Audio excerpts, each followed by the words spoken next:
की मर्जी है। श्रद्धेय अभी वर्तमान में पूज्य पाठ श्री प्रेमानंद बाबा जी महाराज, उनकी एक बहुत अच्छी लाइन मैंने सुनी है।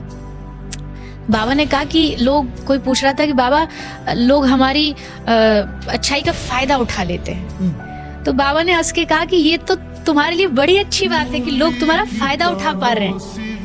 तुमको भगवान ने इतना बनाया कि तुम किसी के लिए फायदे के लिए काम आ रहे हो, इसमें नेगेटिव क्या है? ये तो तुम्हारे लिए पॉजिटिव ही हुआ ना, बहुत सुंदर कि लोग हमारी अच्छाई का फायदा, अरे तुम फायदा उठाने दो, तुम किसी के लिए फायदेमंद हो, तुमको ये सोच के नाचना चाहिए। तो मुझे नहीं लगता कि आपने बिल्कुल सही कहा, इस चीज में दो पार्ट है, दो लोगों की वर्ग बट चुके हैं। एक कहता नहीं इनको नहीं देना चाहिए, मैं कहती हूँ देना चाहिए। अगर भगवान ने आपको दिया है, तो भगवान ने आपको सामर्थ्य दिया है, तो आपको आगे उसको देना चाहिए, और ये सोच के देना चाहिए आप नहीं दे रहे हो। मान लीजिए कोई दान कर रहा है, पैसा दे रहा है, वो क्या सोचता है मैं दे रहा हूँ। लेकिन ये एग्जैक्ट वैसी बात है जैसे एक बस जा रही है, एक आदमी विंडो की साइड बैठा है और एक विंडो से दूसरी साइड में बैठा है। एक भिखारी विंडो पे खड़ा होकर भीख मांग रहा है, जो विंडो वाला व्यक्ति है वो नहीं दे रहा, पर जो उधर वाला बैठा उसके मन में आया, उसने 50 रुपए निकाले और वो भिखारी को देना चाहता था, पर उसका हाथ वहां तक पहुंच नहीं रहा, तो उसने जो विंडो वाला आदमी था उसको दे दिया कि तू दे दे भैया। उसने जब वो 50 रुपए भिखारी को दिए, तो भिखारी ने क्या सोचा, कौन दे रहा है?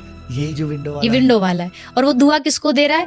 भगवान आपको दुआ है, भगवान आपने बड़ा अच्छा किया, भला किया। पर देने वाला विंडो वाला नहीं है, विंडो वाला बस पास कर रहा है, देने वाला कोई और है। ठीक ऐसे ही आप जो दे रहे हो वो बस आप पास कर रहे हो। भगवान सीधा नहीं दे सकते थे, इसलिए उन्होंने आपका हाथ आगे बढ़वा दिया, क्योंकि उनका हाथ यहाँ तक पहुंच नहीं रहा। उन्होंने मनुष्य बनाया और कहा तू मदद कर। मदद वो कर रहा है, पर माध्यम आपको बना के कर रहा है। और जो सामने वाला वो सोचता आपने दिया, हमने नहीं दिया। हमारे पास होता तो जब दुनिया में जन्म लिया तो गठरी में साथ बांध के लाते। हमारा नहीं है वो किसी और का है। किसी और तक पहुंचाने का काम, जिम्मेदारी आपको भगवान ने दी है, उसको निभाइए। इसमें बिल्कुल भी संकोच नहीं करना चाहिए। अगर आगे चल के वो गलत करता है, हाँ एग्जैक्ट अगर आपको कहीं पता हो, जैसे कहीं आप मान लीजिए दान दे रहे हैं स्पेसिफिक कोई जगह, और आपको पता है कि ये गलत यूज होगा, जैसे गाय के लिए दान मांग रहे हैं पर वो कहीं गलत हो रहा है, वहां से आप बच सकते हैं।